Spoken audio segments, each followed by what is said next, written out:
Blizzard today, just as of a couple hours ago, has released a big time blue post, hotfixes talking about class changes, all different types of stuff. Here we go. So, WoW Classic Season of Discovery Phase 2. They corrected an issue where players leaving a party sometimes lost their stacks of blood for the Loa, for the Blood Loa. I never had that bug, but okay, great. The Blood Moon now increases the health of participants by 30%. That's been in effect for a couple days now. I guess they are just now getting around to blue posting that. Resurrection from chained spirits during the Blood Moon effect now also grants players 100% of their mana. Good. Blood Moon averse Zandalorian emissaries will now award players in the far-off lands of Ratchet, Tirisfal Glades, and Duskwood. Oh. Well, now ward players. Okay, so so you can flip off the Blood Moon event before you even go into the zone. Okay, great. The scoreboards during the Blood Moon event should now be more responsive in activating and deactivating when the event starts and ends. Great, okay. Now we're talking class changes. Druid. Fixed an issue where Berserk was not discounting the energy cost of abilities learned from runes and such as Savage Roar, Sunfire, Skull Bash. Star Surge visual corrected to not hit the caster as well as the target. Who cares? Savage Roar visual no longer visual. Who cares? Eclipse now properly reduces spell pushback on Wrath and Starfire. That's good. That's a huge bug. Okay, that's fixed. Great. Paladin. Fixed an issue where Guarded by the Lights effect could be canceled by the player. Okay. Priest fixed a bug that caused Void Plague to benefit more from spell power than intended. Okay, that's a Priest nerf, I guess. Fixed a bug that made it possible for a Priest to place 2 copies of Renew on a target. Okay. Shaman. Power Surge gained during a Lava Burst, Lightning Bolt, or Chain Lightning cast will no longer be consumed by that cast, since it does not benefit. That's good. Like, this is a little tiny buff. Okay, that's good. Yeah, that if I didn't, obviously I'm not playing Shaman, so that would be very fucking annoying to deal with. That's annoying. Warlock fixed an issue with Fear rank 2 and 3 not changing into Menace properly while Metamorphosis is active.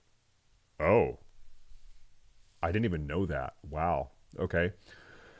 I also have not seen that. I feel like I'm kind of surprised I haven't seen that because I've queued 10 million Arathi Basins. So I'm kind of shocked that I haven't seen that yet. Fixed an issue where Dance for the Wicked was giving an incorrect amount of mana back. Okay. Nomergon. Players can no longer outrange or use line of sight to prevent the cast or chain effect of Static Arc. Okay, so this is the strat that we used a couple days ago to kill the boss. Now you have to do it the right way. Now you have to have 2 groups of soakers, and then you swap them in and out. You have to do it the right way now, okay? Mechanical Menagerie. The fight now resets properly if one of the bosses was in self-repair mode when the fight resets. Okay. Rig Wars. Thermoplug safe will now spawn under one of the bomb dispensers after defeating Mechanier Thermoplug. So his safe was sitting up on one of the ledges, which, I don't know, like who cares where it is, whatever, doesn't matter. Okay. Well, guys, what do you think is the biggest change here? I think probably the way you have to do Electrocutioner, that's a big change. The entire strat changes for the boss fight now. And I think this little Shaman buff is good. That would be very fucking annoying to deal with if you're a Shaman. And the Blood Moon event stuff, we've already had that in the game for 4 or 5 days, so who cares? All right, there you go. That's the news. Can you explain why people are crying about Warlock tanks currently being broken? Just came back for Phase 2. Do you guys think Warlock tanks are broken? Their AoE threat is still kind of dog shit. Single target threat is really good. Their survivability is really good. They're tanky, and their survivability is really good. And their single target threat is great. But I don't think they're like overpowered. I don't think they're broken. Wait. Oh, there's another blue post that I haven't seen yet. Oh, okay. Oh, you know what? Subjugate Demon hotfix. I think I noticed this in Battlegrounds earlier today. Hi, Warlocks. It was never intended to allow someone to control another player that long. To address the problem, a change went in last night to decrease the duration of Subjugate Demon against players down from 5 minutes to 10 seconds. I noticed this. I was queuing Arathi Basin for like 10 hours today before I went live, and I definitely noticed this change. Yep. Okay, cool. That's great. That's great. That's a good change. No, where's the class tuning? Here it is. Okay.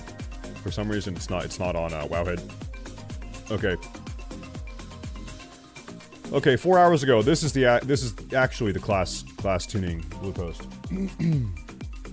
Druid. Swipe now scales with attack power, gaining 10% of attack power's damage. Threat caused by swipe has been greatly increased. The Berserk rune now also causes lacerate to hit 3 targets. Ooh. The duration of rip has been increased to 16 seconds. It was 12 seconds. The next Starfire cast after the Star Surge rune ability now has its damage increased by 80%. It was 66. Corrected a bug causing this bonus damage. Okay, these are big druid buffs. We like that. There's a Boomkin buff, there's cat DPS, and there's a bear buff also. Okay. Shaman. The dual wield specialization rune now provides 50% bonus damage to your offhand weapon swings. Great. Lava Lash now gains 50% increased damage if Flame Tongue weapon is imbued on your offhand. Great. The proc chance of Maelstrom weapon is now roughly 50% higher when your main hand weapon or your two-hand weapon is imbued with Wind Fury weapon. Shamans, getting buffs across the board. Mage. Conjure Water rank 5 will now conjure a full stack of 20 with each cast. It was 2. Boys, the Mage Strike actually worked. If you're unaware of what's been going on, for the last 2 or 3 days, mages have been spamming general chat. They've been yelling, they've been typing all over the fucking place. Like, we're not casting water, we're not making water, we're not doing it. Like unironically, there has been a mage strike. They've been refusing to make food and water for several days now. They've been complaining. And you know what? Blizzard capitulated. Blizzard capitulated. There you go. The Great Mage Riot. The Mage Union was not mad. Oh, was not happy. Paladin. Art of War now reduces the mana cost of Exorcism and Holy Shock by 80% when active. Art of War now reduces the mana cost of Exorcism and Holy Shock by 80% when active. Beacon of Light base mana cost has been greatly decreased. The Paladin changes above were activated on all Season of Discover rooms yesterday, February 14th. In this region, the rest of the changes will go live. Great. There you have it. There you have it. Druid's buffed, Shaman's buffed, Mages can make water, and Paladin's buffed. That's it. There you go. So, why are we not nerfing Shadow Priests? That's like the one thing that I'm thinking here. I think that also Red Paladins need a little bit of a nerf too. Do you guys think Red Paladins are hitting a little bit too hard? Although, like, I can understand. Let me show you something here. This is like sort of a PvP perspective. I've just got done queuing a lot of Arathi Basin, so this is very fresh in my mind. Boss damage, statistics. You know, like, I can understand them not really wanting to nerf Red Paladins, considering their damage is just completely fucking shit. But it's a different case in PvP. And so what seems to be the case, you see casters and melee hunters doing really well right now. Elemental Shaman, Fire Mage, Warlock, DPS Priest. All of the boss armor values are really, really high. Strong man.